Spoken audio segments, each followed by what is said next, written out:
Olá, queridos, tudo bem? Bem-vindos aí a mais um dos nossos encontros do estudo da Palavra de Deus. É muito bom estar aqui com vocês novamente. A gente tem meditado, sobre o livro de Isaías. Eu tenho sido muito impactado por tudo isso que nós temos compartilhado durante os estudos e espero que vocês estejam sendo também.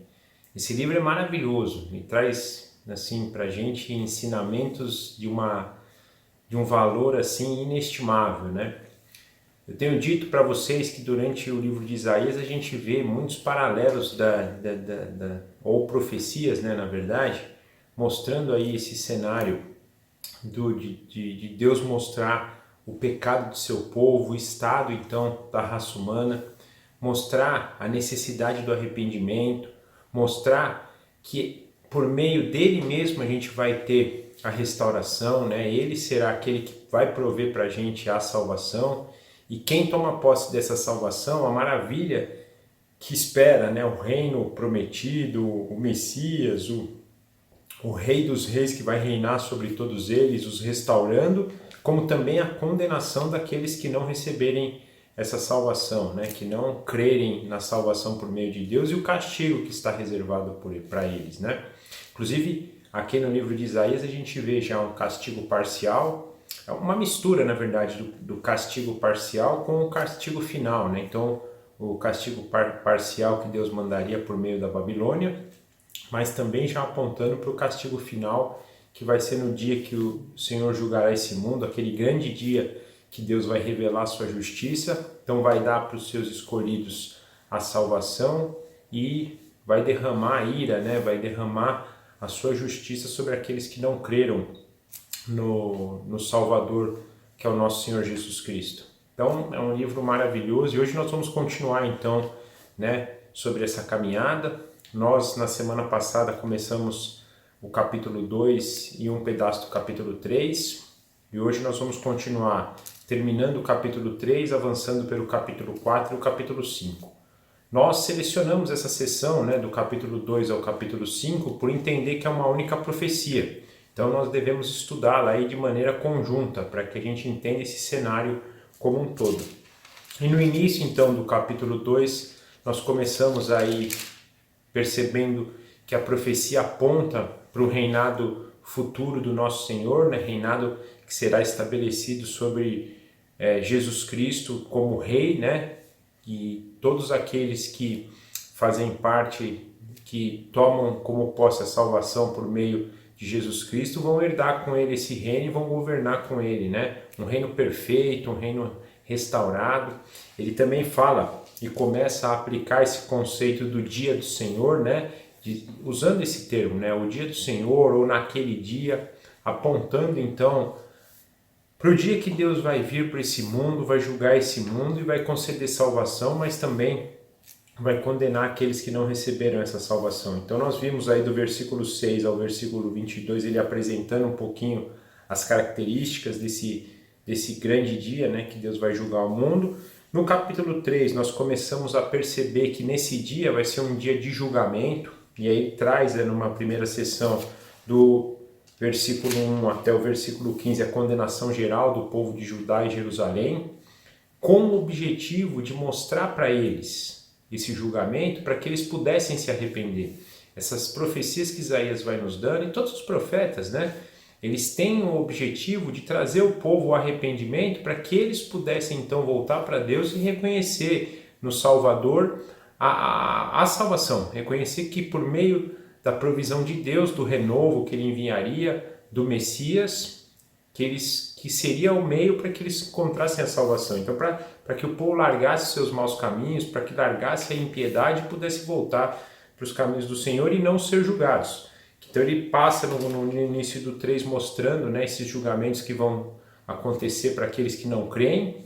Ele avança também do 16, até o 15, né, fazendo esse julgamento para os homens, e aí ele vai entrar agora no 16, que vai do versículo 16 do capítulo 3 até o versículo 1 do capítulo 4, mostrando o julgamento das mulheres também e de mais homens, né? Então, numa primeira sessão, que nós vamos ler do versículo 16 até o 23 falando das mulheres, e depois do 24 a 1, trazendo do versículo 24 do capítulo 3 ao versículo 1 do capítulo 4, o julgamento dos homens, né, que cairão por não receberem a salvação por meio do renovo enviado por Deus. Mas antes vamos orar, pedir a orientação de Deus, pedir para que o Espírito Santo nos dirija esse momento. Abra os nossos olhos, abra o nosso coração para receber essa palavra e principalmente para aumentar a nossa esperança no Cordeiro, aumentar a nossa esperança na salvação que virá por meio de Deus, né? Senhor, nós te agradecemos por mais um dia, o Senhor permitir que nós possamos estudar a sua palavra, por mais um dia que o Senhor nos permite estarmos unidos, né, com um objetivo único, de conhecer o Senhor, de estar com o Senhor, de compartilhar aquilo que o Senhor tem nos ensinado. Nós te agradecemos por isso, te agradecemos por quem o Senhor é, agradecemos pela sua proteção que até aqui nos tem preservado, te agradecemos por tudo que o Senhor tem feito em toda a história também, porque o Senhor move a história, o Senhor tem o tempo nas tuas mãos, nada foge do teu controle, tudo acontece com o propósito da tua glória. Nós confiamos nisso, nós desejamos isso e nós te agradecemos por tudo isso. Pedimos agora que o Senhor nos dirija por meio do seu Santo Espírito, para que possamos aprender aquilo que o Senhor nos tem a falar aqui nesse precioso livro e que nós possamos sair engrandecidos com esse estudo, que o Senhor fale aos nossos corações, que o Senhor trabalhe os nossos corações, que o Senhor transforme os nossos corações para que sejamos cada vez mais conhecedores do renovo que o Senhor nos tem, da sua justiça, da sua glória, da sua santidade, do seu amor, e que nós possamos caminhar também por meio dessas coisas, movidos por seu Santo Espírito e para a glória do teu santo nome. Nós oramos assim agradecidos em nome do nosso Senhor Jesus. Amém. Então, gente, começando aqui do versículo 16 do capítulo 3, nós temos assim: O Senhor disse: Visto que são orgulhosas as filhas de Sião e andam de pescoço erguido, com o olhar depurado, dando passos curtos e fazendo tinir os enfeites dos tornozelos, o Senhor fará com que apareça sarna na cabeça das filhas de Sião. O Senhor fará com que se veja a nudez delas. Naquele dia, o Senhor tirará os enfeites que elas têm nos tornozelos, as toucas e os ornamentos em forma de meia-lua, os pendentes, os braceletes, os véus esvoaçantes, os turbantes, as correntinhas para os tornozelos, os cintos, as caixinhas de perfume e os amuletos, os anéis e as joias pendentes do nariz, o vestido da festa, os mantos, os xales e as bolsas, os espelhos, as roupas finíssimas, os enfeites para a cabeça e os véus. Então até aqui, né, versículo 23, nós percebemos também a condenação, aí direcionado um pouquinho às mulheres agora, então na passagem anterior ele direcionou aos homens e agora às mulheres, mostrando que todos passaram pelo julgamento. Aqui do povo de Judá, e nós já sabemos que também toda a raça humana. Agora, é legal aqui a gente perceber, né, o link, né, ele falou nas passagens anteriores aí da maldade do povo, da maldade dos líderes, né, o pecado dos líderes, o pecado do povo, e agora ele foca no pecado das mulheres, principalmente nesse lado orgulhoso e principalmente do que é algo externo, do que é algo exterior. Ele cita aqui que a preocupação delas é uma preocupação totalmente exterior, da beleza física, de se apresentar para o povo, né, de sair na rua toda embelezada. E é engraçado que hoje a gente vive numa situação bem parecida, né, esse culto à beleza exterior, né, a gente se preocupar em estar vestido com roupas finas, com joias, né, mostrando para os outros esse esplendor por meio da aparência exterior e deixando a aparência interior totalmente esquecida, né? Não é nesse sentido que o Senhor Jesus fala, mas pensa um pouquinho, né, quando ele fala para os fariseus que vocês se preocupam com o exterior, limpam o exterior do copo, mas o interior está sujo. Essas mulheres, como os homens também que nós vimos anteriormente, tinham a mesma dinâmica, né? Eles estavam com o seu interior totalmente sujo, né? Porque eles praticavam todo tipo de iniquidade e só se preocupavam com esse lado exterior. E isso também seria julgado. Deus também julgaria essas pessoas, julgaria as mulheres aqui, apresentando então, fazendo com que elas passassem todo tipo de vergonha, né? Ele fala, né? Deus fará com que seja com que se veja a nudez delas, ou seja, falando da humilhação, Deus vai trazer sarna sobre as cabeças delas, né? Então vai tirar toda essa beleza exterior e vai humilhar elas por causa desse pecado, né? Pecado de pensar de forma orgulhosa, pensar nessa maneira exterior. Então é um alerta também para as mulheres, é um alerta para todos nós que nos preocupamos às vezes só com esse lado exterior, para que possamos rever essa postura, né? No versículo 24 agora, nós temos: em vez de perfume haverá cheiro podre, em vez de cinto uma corda, em vez de belos penteados, cabeça rapada, em vez de vestidos luxuosos, roupas de saco de pano, a marca do fogo em lugar de formosura, e marca do fogo no lugar de formosura. Os homens de Jerusalém cairão à espada, e os valentes serão mortos na guerra. Os portões da cidade chorarão e estarão de luto. Sião, desolada, se assentará no chão. Naquele dia, 7 mulheres hão de agarrar um só homem, dizendo: nós providenciaremos a nossa comida e as nossas roupas, apenas queremos ser chamadas pelo seu nome. Livre-nos da nossa vergonha. E aí a consequência de tudo isso, né, ele traz, mostrando então que tudo vai ser tirado. O que era perfume, o que cheirava bem, agora vai cheirar mal.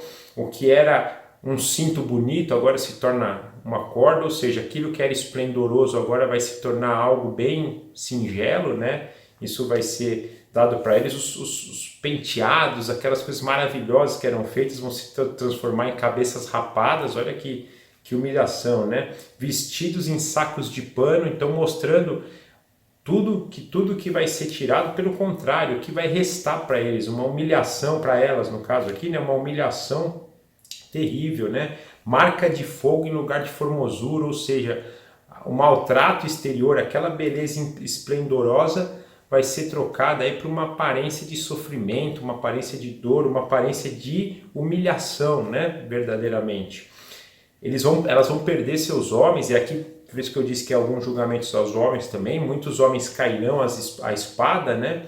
Muitos valentes serão mortos, então seus maridos, seus filhos vão para a guerra, vão ser mortos, vão cair, vocês vão virar viúvas, vocês vão virar órfãos, né?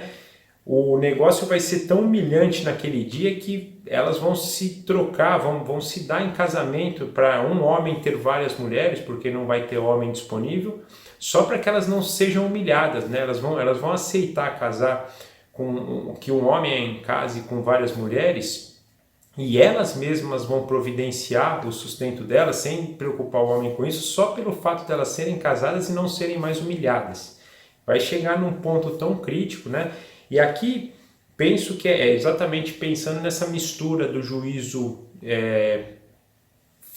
dado ali na época da Babilônia, quando Israel foi isolada, Judá foi desolada, e apontando também para o sofrimento eterno daquelas que não creem no nosso Senhor Jesus. Então mostrando esse julgamento parcial e final também para as mulheres, não só para os homens, ou seja, todo o povo, né, sofre aqui e vai sofrer no grande dia do Senhor. Então fazendo esses dois paralelos.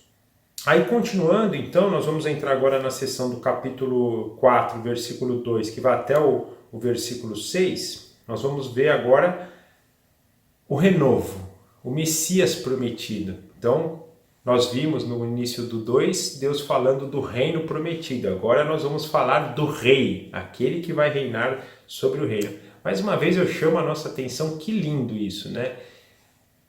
Deus, ele fala do pecado, ele mostra o pecado do povo para trazer o povo ao arrependimento, ele mostra o julgamento, mas ele não deixa de dar esperança, nos trazendo isso, porque quem lê aqui, se você para só no julgamento, se você para só na desobediência, fala, poxa, que coisa, né? É só desobediência, só pancada, é só promessa de julgamento, Mas não, mostrando, quando Deus fala então do reino futuro, quando fala do rei, quando fala do renovo, ele está falando isso, eu estou dizendo tudo isso para vocês é para trazer esperança, é para trazer arrependimento e que vocês possam ter esperança e uma esperança maravilhosa, porque é uma esperança que vem do próprio Senhor. Não é que ele fala assim, ó, eu estou trazendo isso para vocês, mas se vocês fizerem isso, obedecerem, né, serem fiéis a partir de agora, tudo isso, vocês vão encontrar salvação. Não, ele está dizendo assim, ó, vocês fizeram tudo isso, mas se vocês crerem no meu renovo, vocês vão ter a salvação, vocês vão tomar posse também do reino eterno,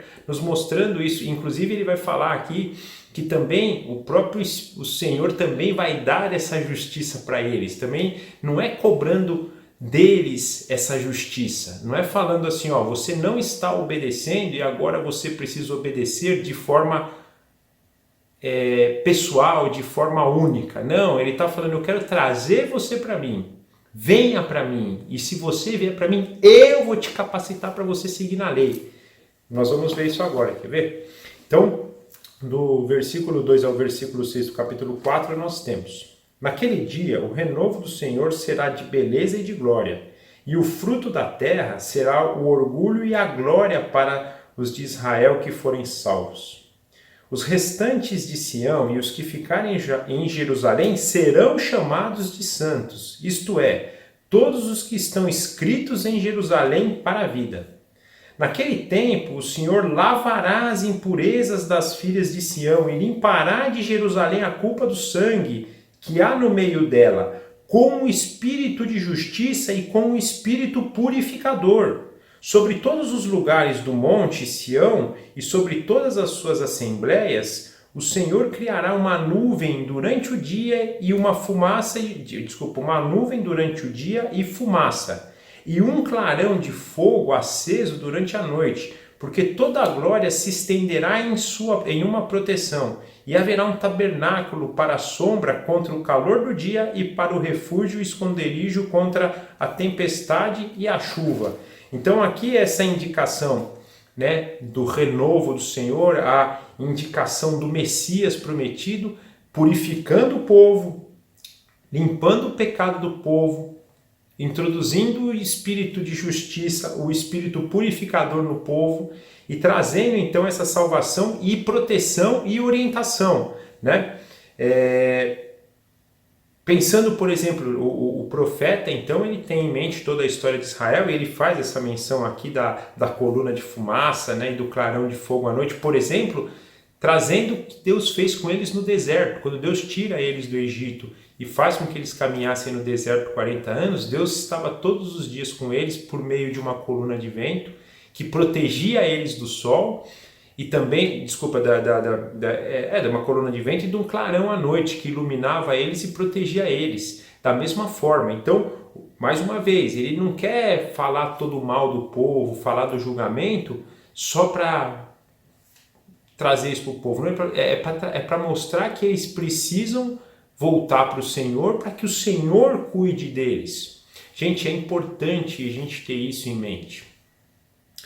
Quando a gente é confrontado contra o mal, ou recém-convertido até, e a gente então entende da necessidade do arrependimento, a gente se arrepende, só que a gente acha que a justiça pode vir por nossos atos, que a gente acha que a gente tem condições de ser justo, de ser reto, de ser santo, de praticar o bem, e é impossível para nós de forma natural. Se não houver a ação de Deus de forma completa, por meio do Espírito Santo, com o poder de Deus agindo em nós, nos purificando, nos lavando do pecado e nos dirigindo em obediência, é impossível que nós possamos obedecer.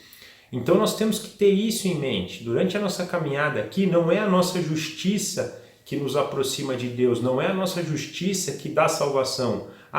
Então ele fala que eu sou pecador porque eu não minto mais e agora eu passo a ter a salvação. Ou que eu era alguém mal, que agia mal, que não praticava a justiça de Deus e agora pratico e encontro a salvação, ou consigo ser justo, ou consigo deixar a mentira só por meus próprios méritos e por meus atos. Não, é somente por Deus. E a gente precisa ter isso em mente, porque senão a gente vai também desanimar em muitos momentos, porque é muito difícil, a gente não consegue, pelo menos analisando o meu dia a dia, é muito difícil. Se você for colocar expectativa nos seus atos para ter um relacionamento com Deus, nós estaremos fritos, porque a gente está desviando todo momento. Mas Deus nos ama indiferente disso, Deus nos alcança indiferente disso. Então toda vez que a gente fizer isso, aliás, outra coisa importante, quando a gente peca, normalmente a gente tem a mania de fugir de Deus, a gente não quer, tem vergonha, não quer falar com Ele, é o contrário, a gente deve ir a Ele, porque é Ele que nos purifica, é Ele que lava o nosso pecado, é Ele que nos capacita com um espírito de justiça, um espírito purificador. Então, quanto mais a gente está reconhecendo o pecado na nossa vida, mais nós devemos caminhar para Ele, para que caminhando por Ele, nós possamos encontrar o que Ele nos tem por meio dele agindo em nossas vidas, dele sendo a coluna de fumaça durante o nosso dia nos guiando, Ele sendo a coluna de fogo à noite, clareando, trazendo aquecimento para os nossos sentimentos. Essa passagem é clara que a gente depende 100% de Deus, do Messias como Salvador, para nos purificar do pecado, para lavar por meio do seu sangue, lavar o nosso pecado, como do Espírito de Justiça, o Espírito Santo, o Espírito de Justiça, o Espírito purificador que nos purifica do pecado. Isso é maravilhoso. Passando aqui, eu acho que essa passagem vale a gente passar versículo por versículo, porque ela é muito forte, Então, no versículo 2, naquele dia o renovo do Senhor será de beleza e glória, mostrando o esplendor que o nosso Senhor Jesus Cristo vai vir, o esplendor do seu reinado. Isso é maravilhoso, O fruto da terra será o orgulho e a glória para Israel. Tudo isso, e aí tem, eu penso aqui, a gente tem muito nessa discussão do papel de Israel na história e o papel de Israel no futuro, mas isso tudo é um papel de orgulho, que dá ali de Israel veio o Messias, esse reinado eterno. Isso vai ser glória para eles e vai ser glória para todos os povos também, Ou seja, por meio desse governo, dessa terra, do fruto que tudo isso vai trazer para nós, de muita glória, de muito esplendor, tudo isso vai ser motivo de muito orgulho, Orgulho para o Senhor, também para os povos, mas para o Senhor principalmente. Então aqui, e olha que coisa interessante no 3. E os restantes de Sião e os que ficarem em Jerusalém serão chamados santos. Isto é, todos que estão escritos em Jerusalém para a vida, mostrando que a salvação, então, não é uma salvação coletiva.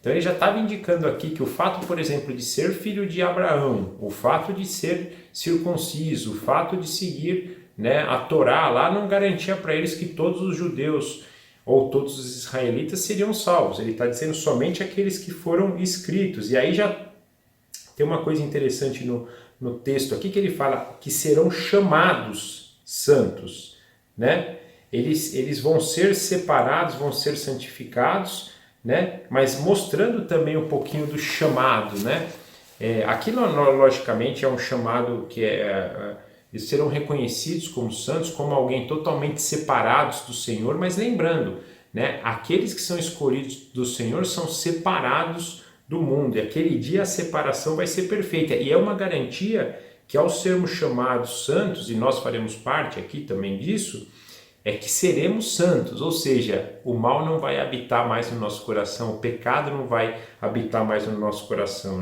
Olha, naquele dia, aí já pensando então, no mesmo dia, que vai ser de julgamento, que vai ser o dia também que aqueles que não forem condenados serão salvos, serão restaurados, naquele dia o Senhor lavará tudo que é de mal da vida deles, limpará a culpa de sangue, E ele fala aqui, interessante, da menção das filhas de Sião, porque que são as mulheres, o mesmo julgamento que ele fala para as mulheres do 16 aos 23, aquelas que estiverem com o nome escrito no livro da vida serão purificadas, todo esse mal delas, também como o mal dos homens, serão purificados. Ele vai limpar toda a culpa de sangue que há no meio delas.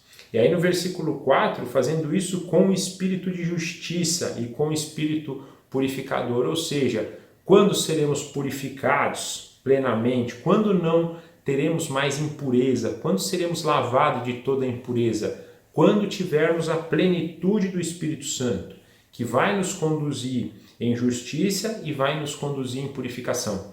Porém, vale a gente lembrar uma coisa importante. Nós já podemos tomar posse disso hoje.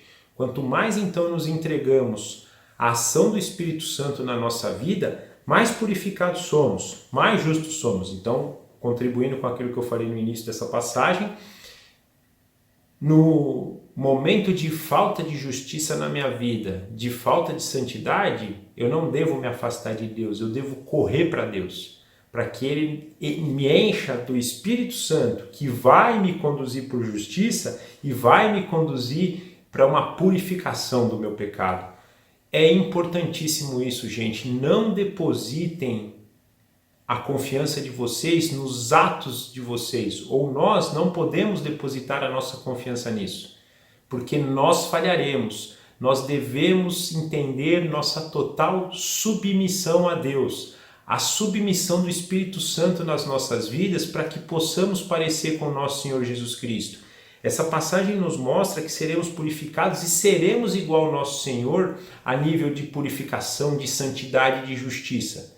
Mas isso só vai poder ser possível a partir do momento que o Espírito Santo habitar plenamente em nós. E é de extrema importância reconhecermos isso. Infelizmente, durante a nossa caminhada, em muitos momentos, a gente vai entender que a gente é capaz de ser justo por nossos méritos, a gente vai buscar isso, mas nós vamos falhar, tenho certeza disso. Nós só teremos êxito se nos entregarmos plenamente à ação do Espírito Santo, à ação do Espírito de justiça, à ação do Espírito purificador, para sermos purificados do pecado que ainda habita em nosso coração. Versículo 5, sobre todos os montes, sobre todos os lugares do monte de Sião e sobre todas as assembleias, o Senhor criará uma nuvem durante o dia e fumaça, e um clarão de fogo aceso durante a noite, mostrando que a partir daí, a partir da habitação do Espírito Santo, onde está a nossa orientação, a nossa segurança, a nossa proteção? No próprio Deus. Da mesma forma que Deus conduziu o povo lá no deserto, através da coluna de fumaça e da coluna de fogo, dando para eles orientação, eu esqueci de comentar anteriormente, é por essa orientação que o povo seguia. Como é que o povo sabia onde que ele ia acampar? Como é que o povo sabia se eles iam para outro lugar? Por meio da orientação dessa coluna. Quando ela orientava, eles iam. Então, aonde vai estar a nossa orientação? No Senhor. Aonde será a nossa proteção? No Senhor. Da onde virá o aquecimento das nossas almas, do nosso coração? No Senhor. Aonde virá a proteção plena? No Senhor. Ou seja, a nossa vida passa a ser no Senhor. E esse deve ser o nosso anseio já hoje. Nós precisamos ansiar isso de todo o coração, de toda a força e de todo o entendimento para poder avançar por essa direção, né? Toda a sua glória se estenderá em uma proteção. Olha que palavra linda, né? Na verdade, porque sobre toda a glória se estenderá a proteção, a nossa proteção virá do Senhor. E haverá um tabernáculo para a sombra contra o calor do dia e um refúgio para o esconderijo contra a tempestade da chuva. Também pensando, gente, a gente às vezes não consegue ter a dimensão disso, né, do que foi essa trajetória do povo no deserto, mas a gente sabe assim mesmo que de forma distante que o deserto é um lugar extremamente árido, um lugar de luta, um lugar de batalha, parecido com as batalhas que a gente enfrenta nesse mundo. Durante o dia um calor, né, estonteante, um calor de tirar aí, de machucar a pele, o corpo, de desidratar o corpo, né, um calor totalmente agressivo. O Senhor era uma coluna de fumaça protegendo eles desse calor, e eu penso até por ser uma coluna girante poderia trazer refresco também para eles, né? Já à noite um frio tremendo, é engraçado essa variação, né? Um calor tremendo de dia, um frio tremendo à noite, então um frio, né? Um desaquecimento da alma, do coração, do corpo. E o Senhor tinha essa proteção, protegia eles contra as tempestades, contra as sombras, então ele está falando que nesse dia será criado uma proteção tal, um calor durante o dia, um refúgio durante a noite, ou seja, dando esse cuidado pleno de Deus por nós, Deus cuidando de nós, nós vivendo sobre as asas do Senhor, protegidos, como uma galinha protege seus pintinhos, nós seremos protegidos pelo Senhor, pelo renovo que Deus nos enviará, o nosso Senhor Jesus Cristo. É maravilhoso isso. Então, no capítulo 2 nós vimos a maravilha desse reinado, aqui nós vemos a maravilha do nosso rei nos guiando, nos protegendo, nos dando um espírito de purificação, um espírito de santidade e de justiça. Tudo isso, uma obra de Deus na nossa vida. Nenhum mérito nosso, todo mérito de Deus. Então Deus clamando o povo, eu posso dar isso para vocês, arrependam-se do mal que vocês estão fazendo, olhem para o julgamento que eu vou ter que mandar para aqueles que não obedecerem a esse chamado, mas olha a maravilha para aqueles que tomarem posse desse chamado que eu estou fazendo para vocês. Essa é a mensagem até agora. E agora nós vamos ver então, na continuação, algo bem bacana aí a respeito de um paralelo disso daí, né? Então, olhando para isso agora, nós vamos ver do versículo 1 do capítulo 5 até o versículo 7, uma parábola que ele conta para elucidar, então, o Estado de Israel, né? Então, essa história nos diz assim: E agora cantarei ao meu amado o seu cântico a respeito da sua vinha. O meu amado teve uma vinha numa coluna fértil. Ele cavou a terra, tirou as pedras e plantou as melhores mudas de videira. No meio da vinha, ele construiu uma torre e fez também um lagar.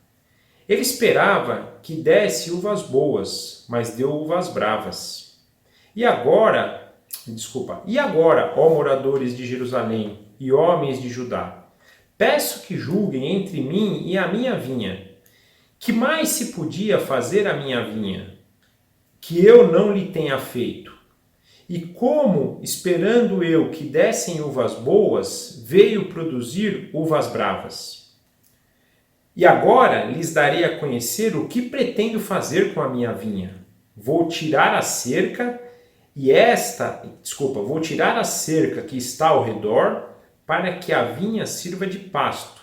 Derrubarei o seu muro, para que seja pisoteada. Farei dela um lugar abandonado, não será podada nem cavada, mas crescerão nela espinheiros e ervas daninhas.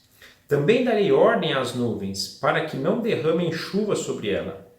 Porque a vinha do Senhor dos Exércitos é a casa de Israel, e os homens de Judá são a planta preferida do Senhor.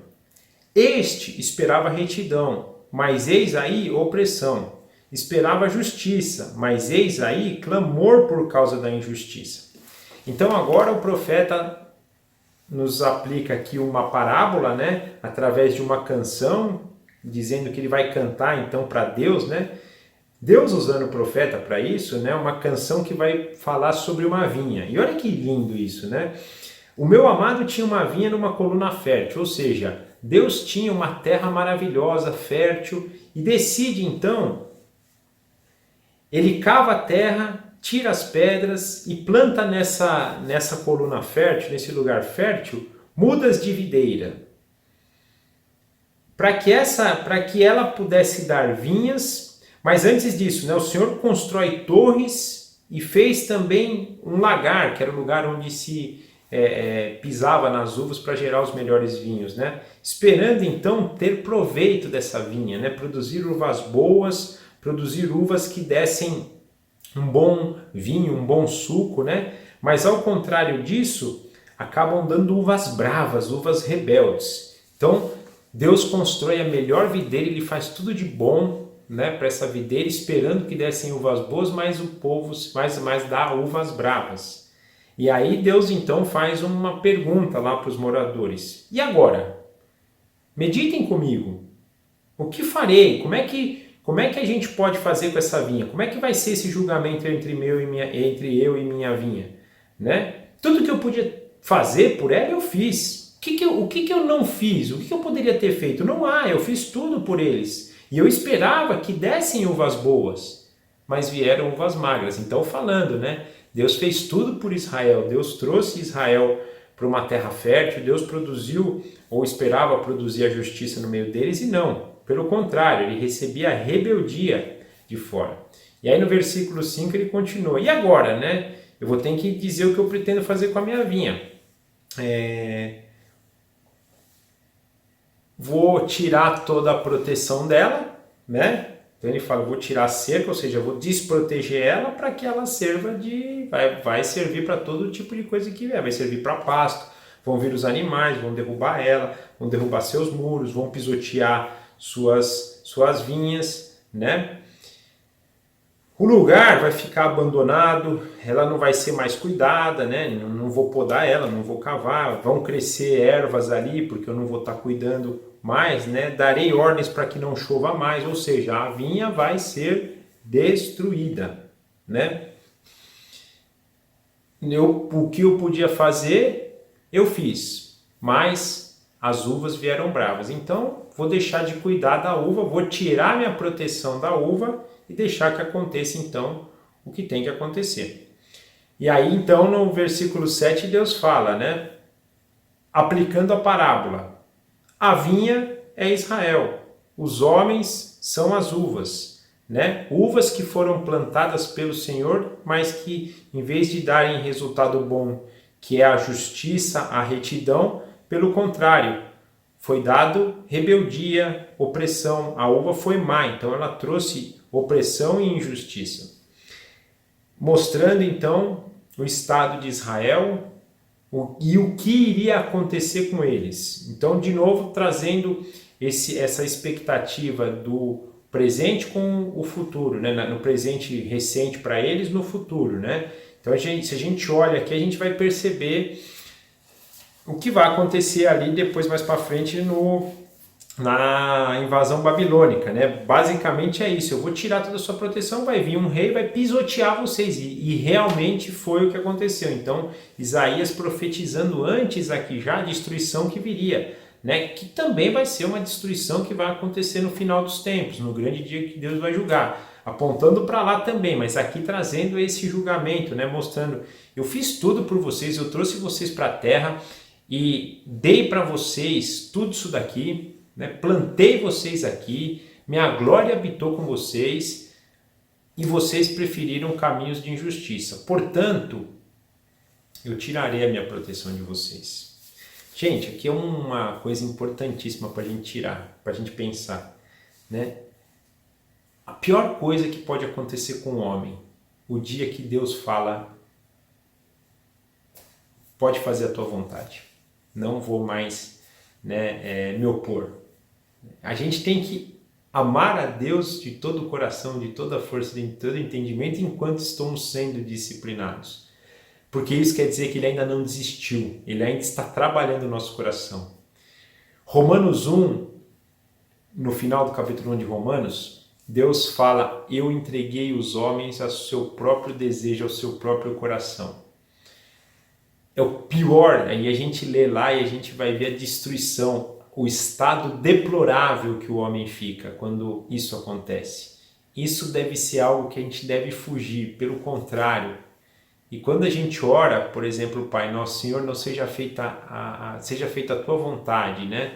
E aí já indicando que não seja feita a nossa, mas a vontade do Senhor, esse deve ser o desejo do nosso coração, porque se um dia Deus deixar que a nossa vontade seja feita, e é engraçado isso, porque até os ímpios pensam assim. Existe um filme, eu não vou recordar o nome, mas o ator que fez o filme é aquele Jim Carrey, né? Aquele comediante, que ele faz, acho que o papel de Deus, se não me engano, faz tempo que eu vi, mais ou menos assim a história, né? Mas a síntese ele faz lá o papel de Deus e em determinado momento ele deixa, né? Acho que as pessoas fazem tanto pedido para eles que eles faz o seguinte, seja atendido o pedido de todo mundo, pode ser, não tem problema, faz o que cada um pensar, o que cada um quiser. Depois de um tempo curto, o mundo entra em caos, por isso. Olha, um filme ímpio falando isso, hein? Não estamos falando de pessoas aqui que são justas e que creem no Evangelho, mas o mundo ímpio já reconhecendo isso, que se a vontade do homem for feita, é caos, o mundo acaba, o mundo é destruído. Se cada um puder fazer a tua vontade, e eu queria chamar a nossa atenção para aqui, o dia que Deus tira a proteção de nós, abre os muros da nossa vida, para que o mundo venha, só vai sobrar uma coisa para a gente, ser pisoteado.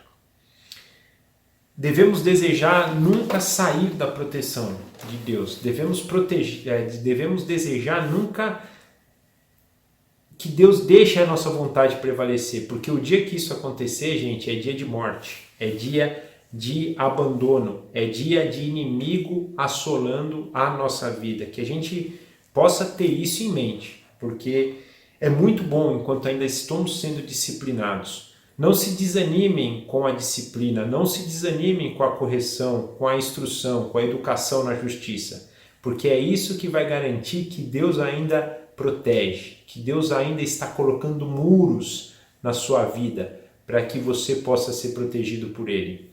O dia que Deus tirar, o inimigo vem e o inimigo vem para pisotear.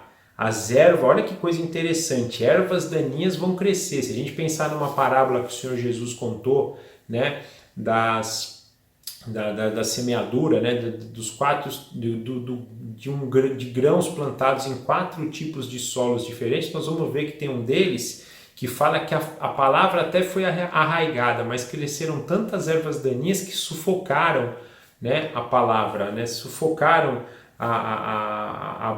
o bom fruto. Então, é isso que eu penso nessa passagem, que é o que Deus fez com Israel. Deus tirou a proteção e a gente vai saber, então, na continuação da história, a desolação que vai acontecer com Israel, o exílio na Babilônia, a destruição do templo, destruição do povo, né? É uma destruição tão forte que a gente lê, por exemplo, no livro de Jeremias, que Jeremias escreveu o livro de Lamentações, negócio lamentável, né? Ponto assim de chorar. Então, mas aqui, só voltando para o texto, esse aqui ele faz então essa parábola para mostrar da rebeldia do povo de Israel por meio de uma parábola, a parábola da vinha, né?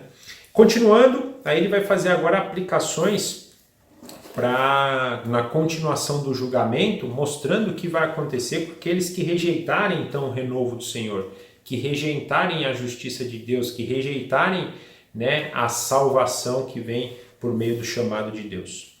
E aí do versículo 8 ao 10 nós temos assim: ai dos que juntam casas e mais casas, reúnem para si campos e mais campos, até que não haja mais lugar, e que ficam como únicos moradores no meio da terra. Eu ouvi o Senhor dos Exércitos dizer isto: na verdade, minhas casas ficarão desertas, e até as grandes e belas ficarão sem moradores. Uma grande vinha produzirá somente alguns litros de vinho, e um saco cheio de sementes não dará mais do que alguns quilos de alguns quilos de trigo. Então aqui já começa, a gente, sempre quando a gente fala de ai, é sinal de sentença, é sinal de julgamento. Então ele está falando, ai daqueles que se preocupam e colocam as suas esperanças nos seus bens, penso aqui que casas e mais casas, de campos e mais campos, nos direcionam àqueles que se preocupam com seus bens, né? Ai desses que se preocupam com isso, porque tudo isso que eles estão acumulando aqui, tudo aquilo que traz para eles benefícios, aqui relatado pelo a vinha que trazia muitos litros de vinhos, ou os campos que traziam muitos quilos de trigo, ai desses, porque tudo isso será destruído. Ou seja, tudo que eles depositaram esperança pelas suas riquezas, pelas suas produções, vão ser destruídos. Não devemos colocar a nossa expectativa, vocês não devem seguir por este caminho, porque é caminho de condenação, é caminho que traz justiça. Mais uma vez lembrando, não que a gente não possa ter coisas aqui nessa terra, o que essa passagem está nos dizendo é não colocarmos a nossa esperança nessas coisas, porque essas esperanças podem vir e se vierem devemos dar graças a Deus, mas se um dia nos forem tiradas, devemos dar graças a Deus também, porque a nossa esperança não está em casas, em campos, em produções, a nossa confiança está no Senhor. Mas ai daqueles que colocarem a sua confiança nisso, porque serão condenados. Agora do 11 até o 17, nós temos: ai dos que se levantam pela manhã para logo se embriagarem e continuam até alta noite, até que o vinho se esquente. Liras e harpas, tamborins e flautas e vinho não faltam nos seus banquetes, porém não consideram os feitos do Senhor, nem olham para as obras de suas mãos. Portanto, o meu povo será levado cativo por falta de entendimento. Os seus nobres passarão fome e o povo simples morrerá de sede. Por isso, a sepultura aumentou o seu apetite e abriu ao máximo a sua boca. Para lá desce o esplendor de Jerusalém e a sua multidão, e o seu ruído e os que nela se alegram. Então o povo será abatido, e as pessoas se humilharão, e os olhos dos orgulhosos serão humilhados. Mas o Senhor dos Exércitos será exaltado em juízo. Deus, o Santo, será santificado em justiça. Então os cordeiros pastarão ali como se estivessem no seu pasto, e os nômades se nutrirão dos campos que os ricos deixaram abandonados. Aqui já é um outro tipo, né? Então ali nós vimos aqueles que, o primeiro ai foi para aqueles que depositam as suas esperanças nas coisas daqui, nos seus bens, nas suas... Aqui é os que vivem como se a vida fosse tudo uma beleza, né? Uma eterna festa. Vivem se embriagando, vivem aí cantando, vivem vivendo seus momentos de prazer sem que nada, né, acontecesse depois disso, né? E vão ser também condenados. Deus também aplica um ai para eles. Eu estou lendo a minha Bíblia, essa versão aqui, na Bíblia da Nova Almeida atualizada. Numa outra versão, né, ele fala das festas e olha que coisa interessante, né? Quando eu li na outra versão, me trouxe porque o povo ele ia muito, eles iam 4 vezes para Jerusalém para festejar, né? Eu até me associei um pouquinho às festas que Deus deu, ou seja, festas que eram criadas para que eles tivessem uma comunhão com Deus, um encontro com Deus, eles tivessem um reconhecimento de tudo que Deus fez por eles. Então, por exemplo, na festa da Páscoa, lembrar que Deus tirou eles da escravidão do Egito, na festa de tabernáculo, como Deus cuidou deles aí no período do deserto, na festa da colheita, né, para lembrar da provisão de Deus por meio da colheita. Em vez de eles darem glória, ficarem esse período, né, em comunhão entre irmãos e com Deus, trazendo isso em mente, não, eles se embriagando, eles só festejando por eles mesmos, né, uma vida de total festa, sem total reconhecimento do Senhor. Ele fala aqui, né, que eles não consideraram os feitos das mãos do Senhor, as obras que Deus fazia na vida deles, né? Pelo contrário, para eles era tudo festa e Deus nada, né? Totalmente apartado. Algo também que eu entendo não muito diferente de hoje, né? Como as pessoas tiraram Deus da história e acham que a vida é um momento de alegria, né? Inclusive, meditando um pouco sobre isso nesse período nosso de reclusão, né? Eu acho que as pessoas estão chateadas de ficar em casa, né? Ninguém quer ficar em casa, mas a maioria está chateada por não ter momento de lazer, não é nem por causa só de trabalho não, é porque queria estar vivendo essa vida aqui regalada, né? Vida cheia de festas, de bebedices, né? Inclusive a gente vê um monte de gente aí sendo autuada porque mesmo diante da pandemia está fazendo festa, está querendo beber, e sobre eles vão ter condenação também, serão condenados, né? Então no primeiro ai nós vimos lá sobre aqueles que depositam a sua esperança nas riquezas e nas posses aqui nos seus campos, e aqui nesse segundo nós temos aqueles que, como se fosse a música do Zeca Pagodinho, vivem como se deixa a vida me levar, a vida leva eu, né? A vida é uma eterna festa, uma eterna alegria. Aqueles que só querem, né, se embriagar em vinhos e viver uma vida de festa. Então esse é o segundo ai.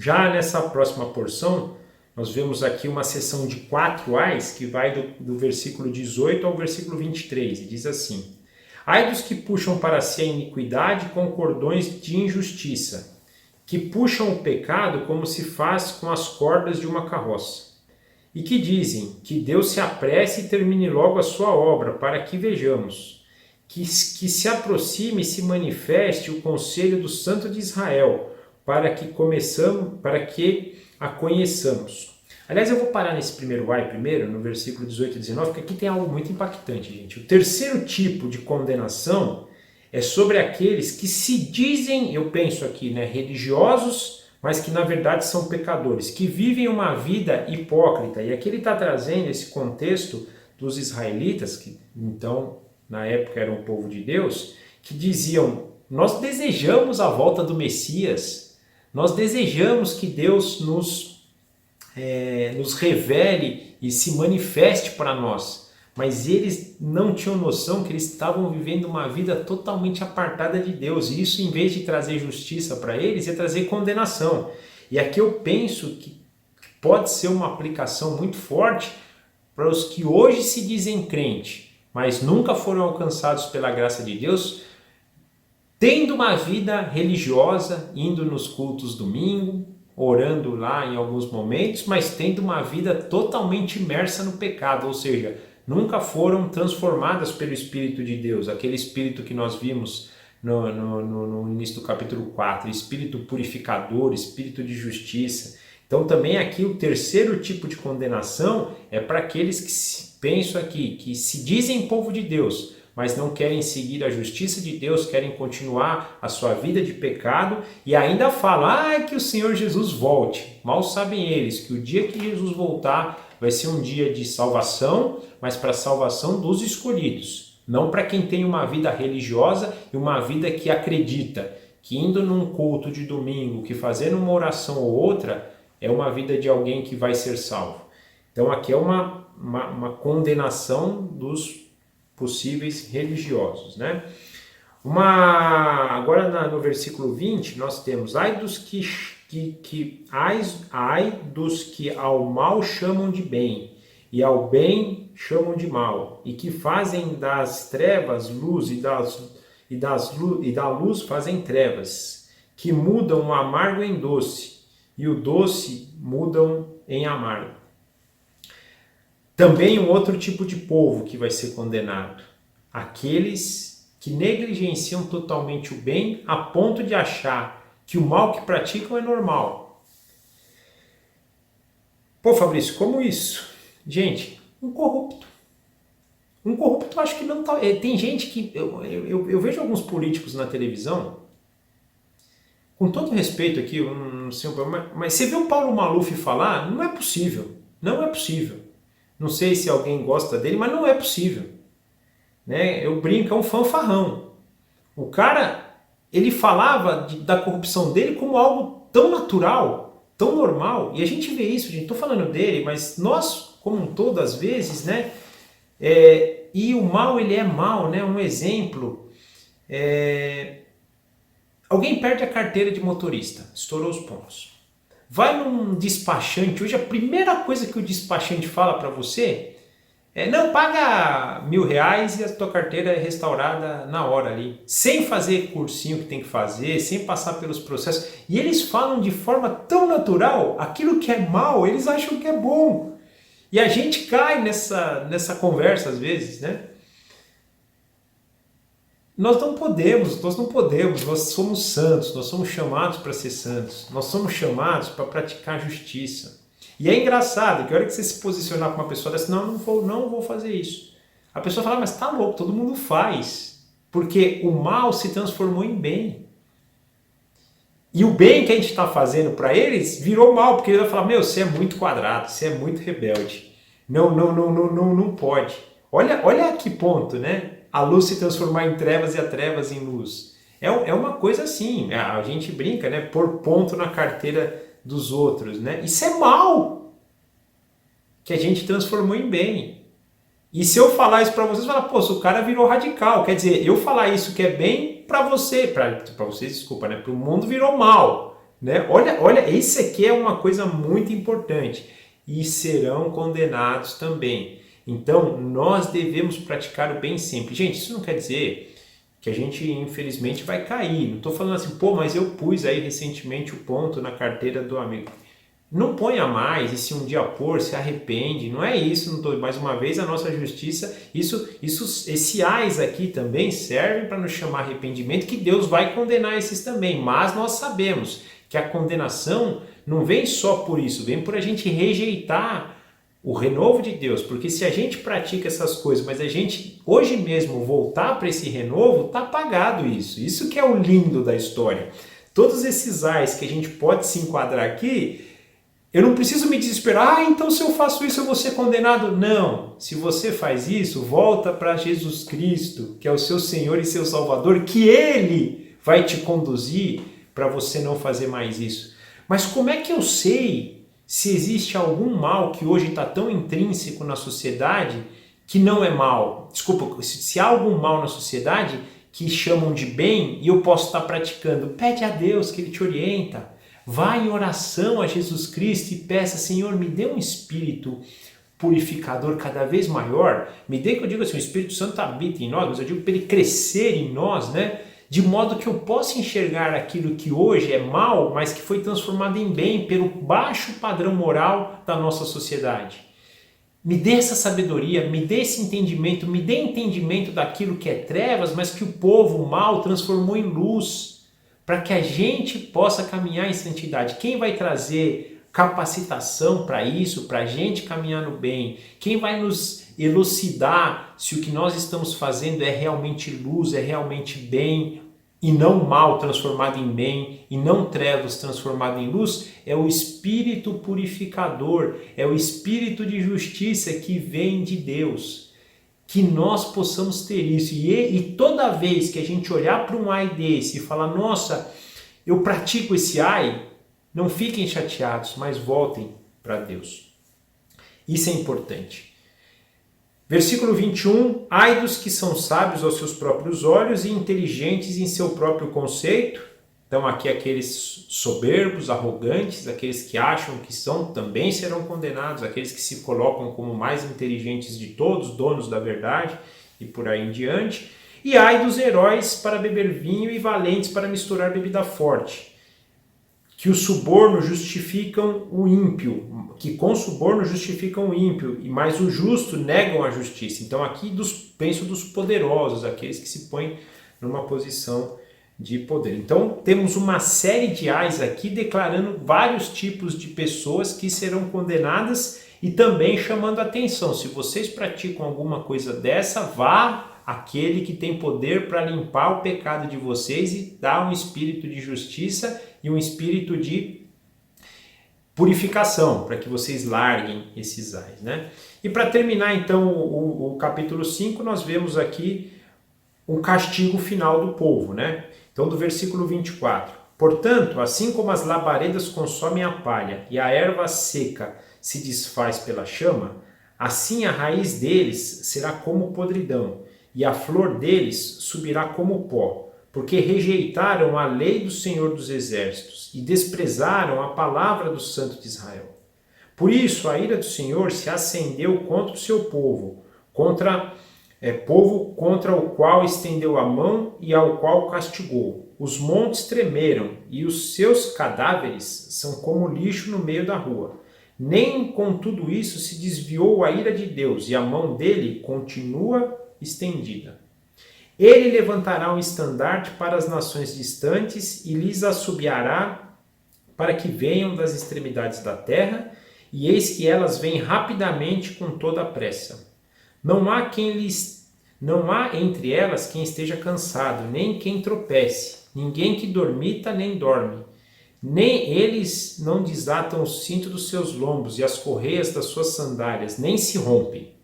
As suas flechas são afiadas e todos os seus arcos entessados.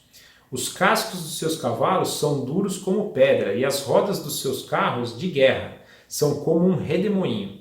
O rugido deles é como de um leão, rugem como filhos de leão e rosnando arrebatam a presa e a levam e não há quem a livre. Naquele dia o bramido contra eles será como o bramido do mar. Se alguém olhar para a terra, eis que só haverá trevas e angústia, e a luz se escurecerá em densas nuvens.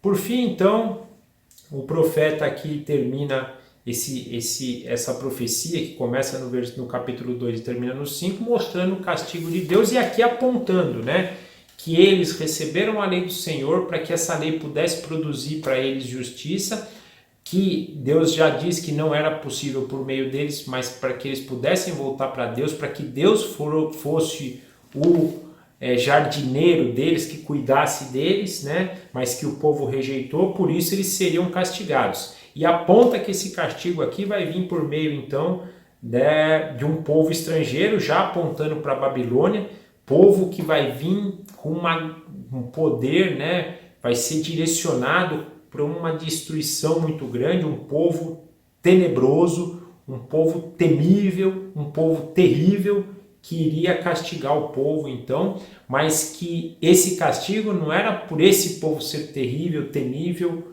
ou tenebroso, mas sim porque era Deus castigando o povo dele por meio desse povo que não recebeu a justiça de Deus, que não recebeu o renovo de Deus, não colocou a esperança no Messias prometido.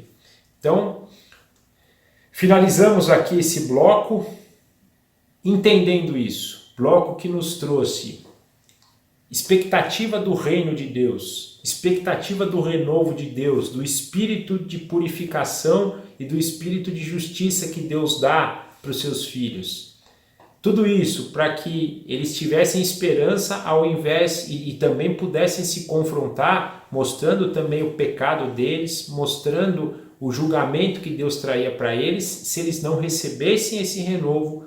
E então, em vez de eles tomarem a posse do reino eterno, eles iam passar por toda essa desolação aqui. É basicamente um evangelho aqui nesses 4 capítulos aqui. É a história do evangelho. Por isso que eu digo, o livro do profeta Isaías nos direciona para o evangelho e essa passagem nos direcionou para o evangelho. Que a gente possa crer nisso, como eu disse durante essa passagem, que a gente possa crer que nós temos a nossa esperança hoje restaurada em Jesus Cristo. Por meio de Jesus Cristo, todo esse pecado que nós carregamos é limpo. E nesse espírito de purificação e de justiça que Ele nos dá, nós temos condição agora de seguir a Deus, de obedecer e de caminhar.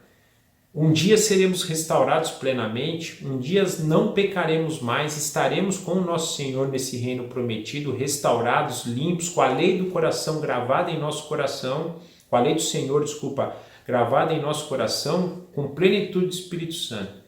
Enquanto isso, enquanto aguardamos por isso, que possamos nos encher do Espírito de Deus, meditar na nossa vida, entregar para Ele aquilo que estamos fazendo de errado, para que esse Espírito que nos purifica e que nos dirige em justiça possa guiar pelos caminhos do Senhor. Amém? Espero que vocês tenham gostado. A semana que vem a gente continua, né, esse livro, estamos avançando e que a gente possa, né, concluir ele. É maravilhoso, livro muito bacana, muito bonito, eu estou sendo impactado e desejo que vocês estejam também, né? Que vocês tenham aí uma semana abençoada, que amanhã possam prestar o culto para o Senhor, né? Participar da ceia, acho que vocês vão participar da ceia, e que a gente cresça cada vez mais na graça, na sabedoria e no entendimento do Senhor, amém? Eu vou orar então terminando e a gente se vê a semana que vem. Papai, obrigado por mais uma vez podermos nos encontrar, pela sua palavra falar aos nossos corações, que nós possamos reconhecer que somos nada sem o Senhor, somos injustos, pecadores, somos destinados à sua ira, à sua justiça, mas que nós possamos crer que nós temos no Senhor o renovo garantido, renovo por meio do nosso Senhor Jesus Cristo. E quando caminhamos para o nosso Senhor Jesus, teremos cada vez mais a habitação do seu Santo Espírito, que nos direcionará à justiça, à purificação e à obediência ao Senhor. Que nós saibamos que dependemos do Senhor em todas essas coisas e também que nós possamos acreditar que o Senhor nos protege como colunas de fumaça durante o dia, nos protegendo do calor maluco desse deserto, simbolicamente falando, e também nos protegendo durante a nossa noite também, que nós indicando que na verdade a sua proteção é por toda a nossa vida, que a nossa proteção vem no Senhor, que a nossa expectativa esteja no Senhor, que o nosso desejo esteja no Senhor e que nós possamos cada vez mais nos alicerçar sobre isso. Entregamos a nossa vida nas Tuas mãos, a vida de todos os nossos irmãos nas Tuas mãos, que essa semana possa ser abençoada também e desejamos estar com o Senhor a semana que vem. Nos permita mais uma vez nos reunirmos e estarmos na Sua presença. Entregamos todos esses momentos nas Tuas mãos e Te agradecemos em nome do nosso Senhor Jesus. Amém. Tchau, gente. Obrigado. Até a semana que vem.